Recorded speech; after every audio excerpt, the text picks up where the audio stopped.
Lipstick এবং দরদের গল্প এক এমনই একটা প্রশ্ন তুলেছে আদর আজাদ। তার ব্যাপারে কথা বলার আগে আপনাদের আমি একটা ছোট ব্যাপার মনে করিয়ে দেই। একটা সাক্ষাৎকারে তিনি তার যে সহকারী ছিল তাকে একটা থাপ্পড় মেরেছিল। তো এই ব্যাপারটা দেখে অনেকেই আলোচনা করেছে যে একটা শো চলতেছে, সেখানে তিনি তার সহকর্মীকে কিভাবে থাপ্পড় দেয়। পরে জানা গেল যে এই পুরো ব্যাপারটা একটা সাজানো নাটক ছিল এবং এটা ছিল একটা প্রমোশনাল স্ট্র্যাটেজি। কিন্তু মজার ব্যাপার হলো সেই যে ক্লিপটা, পুরো ব্যাপারটাই ছিল সাজানো নাটক এবং স্ক্রিপ্টেড। এই ঈদে তো অনেকগুলো সিনেমা মুক্তি পেয়েছে, তো সেখান থেকে তারও একটা সিনেমা আছে যে সিনেমাটার নাম ছিল লিপস্টিক। আমি লাকি যে সিনেমাটা আমি দেখেছি। যখন তিনি জানতে পারে তার সিনেমাটা খুবই কম সংখ্যক হল পেয়েছে, তখন তিনি ক্যামেরার সামনে এসে বেশ কিছু কথা বলে। প্রথমেই তিনি যে কথাটা বলেছে সেটা হলো তার সিনেমার যে স্টোরি সেটা এবং দরদের স্টোরি সেম। সিনেমা দেখার পর আমার সেরকম কিছু মনে হয়নি। যদি দরদের গল্পের সাথে এই সিনেমার গল্প এক হয়, দেন আপনি ধরে নিতে পারেন দরদ ডাহা ফ্লপ সিনেমা হবে এবং সেটার পসিবিলিটি 99% নেই। এরকম হবার সম্ভাবনা একেবারেই নেই। যদি সেরকমটা হতো, তিনি তো আগে থেকেই জানতো যে তার সিনেমার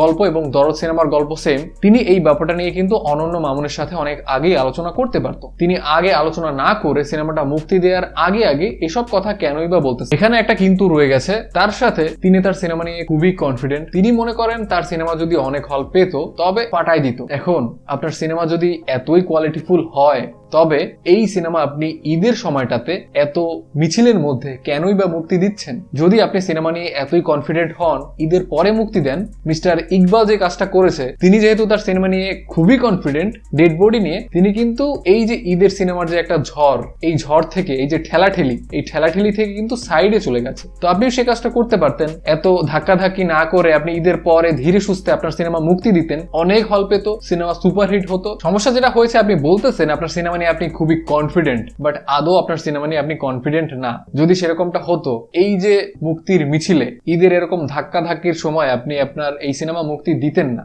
আপনি যদি আপনার সিনেমা নিয়ে খুবই কনফিডেন্ট থাকতেন, এই সিনেমা আপনি আলাদা কোনো সময়ে মুক্তি দিতেন, সেই সময়টাতেও সিনেমাটা হিট হতো বা সিনেমার যে খরচ সেটা কিন্তু অনায়াসে চলে আসতো। বাট ঈদের এই সময়টাতে মুক্তি দেওয়ার আসল কারণগুলো আমাদের অডিয়েন্স বা দর্শক খুব ভালোভাবে জানে। একটা সিনেমা নিয়ে তেমন কোনো মার্কেটিং করা হয়নি, তেমন কোনো প্রমোশনাল স্ট্র্যাটেজি ফলো করা হয়নি। একদম আগে আগে, মুক্তির আগে আগে বলতেছে আমার সিনেমার গল্প এবং দরদের গল্প সেম।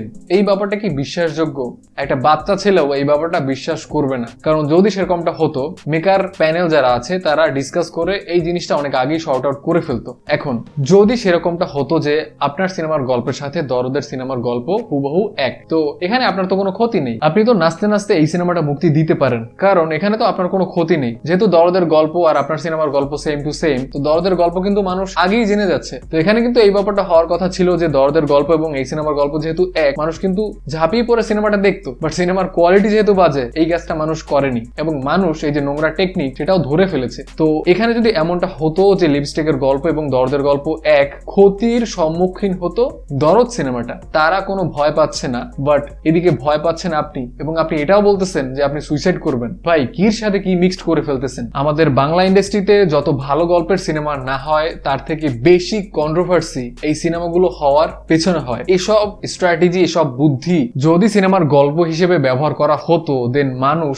একদমই হতাশ হতো না। মানুষ এর থেকে অনেক অনেক বেশি বিনোদন পেত। মানে ক্যামেরার পেছনে যে কত কত স্টোরি হচ্ছে, কত কত বিনোদন হচ্ছে, আপনারা প্রতিনিয়ত যে দেখতে পারতেছেন, এসব যদি সিনেমা আকারে মুক্তি দেওয়া হতো, প্রত্যেকটা সিনেমা একদম সুপারহিট হতো। একদম ফাইনাল যে ব্যাপারটা আমি বলবো সেটা হলো, একটা মানুষ অভিনয় যে কত কাঁচা সেটা জাস্ট এই ক্লিপটা দেখলেই বোঝা যায়। মানে সিনেমায় অভিনয় খুব ভালো করুক বা না করুক, এখানেও যে এত কাঁচা অভিনয় করেছে যে ব্যাপারটা একদম স্পষ্ট।